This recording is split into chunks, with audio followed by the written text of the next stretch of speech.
কিন্তু আদৌ তারা বন্ধু। আমি একবার দুর্গা পুজোতে ওই গোপালগঞ্জের ওদিকে পাঠ করতে, কোন জায়গাটা আমার খেয়াল নেই, পাঠ করতে যাচ্ছি। তো যাওয়ার সময় ওদিকে তো সব হিন্দু প্রধান এলাকা, দুর্গা পুজোয় একটা মন্দিরের সামনে খুব ভিড় লেগে গেছে অটোতে। আমি একটা, যে অটোতে আমরা বসা তার সামনে আরেকটা অটোতে কতগুলো বন্ধু, বুঝতে পারছি দেখে ঘোরাঘুরি করছে, পুজোয় ঘুরতে যাচ্ছে, হাতে লাল সুতোটা আছে মহিলাটা, বুঝতে পারছি যেগুলো আমাদের ধর্মেরই। তো কি করছে, ঘুরতে যাচ্ছে, একেবারে সাক্ষাৎ দেখা ঘটনা। দেখুন ওই গাড়ি যে সময় ওই জ্যামে আটকে যাচ্ছি থেমে যাচ্ছে, আর ওরা ওই গাড়ির মধ্যে লাফালাফি ঝাপাঝাপি করছে। তো এক এক জায়গায় গাড়ি থামছে, এক জায়গায় গাড়ি থেমেছে। হ্যাঁ, একটা বন্ধু দোকান থেকে সবজি কলা কিনেছে, তো কিনে এক কামড়ও খেয়েছে।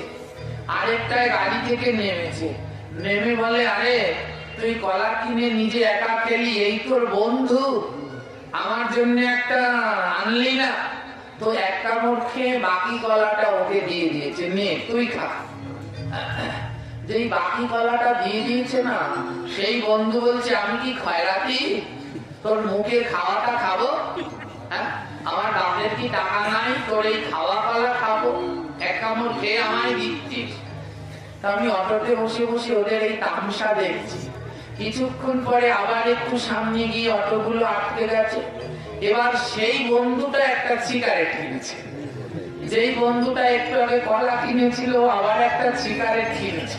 এবার ও কিনে সিগারেট খাচ্ছে, ওইটা আবার গাড়ি থেকে নেমে বলছে, দে বন্ধু আমিও একটা টান দেব।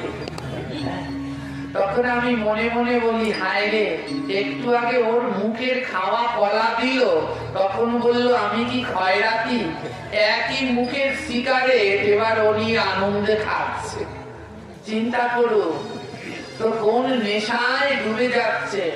বলছি সেই বন্ধু বন্ধু না, যেই বন্ধু তোমায় সাধু সঙ্গে নেয় না, যেই বন্ধু তোমাকে নেশার দিকে নিয়ে যাচ্ছে, কুপথে নিয়ে যাচ্ছে, মনে রাখবে সে তোমার বন্ধু হলেও বন্ধু নয়।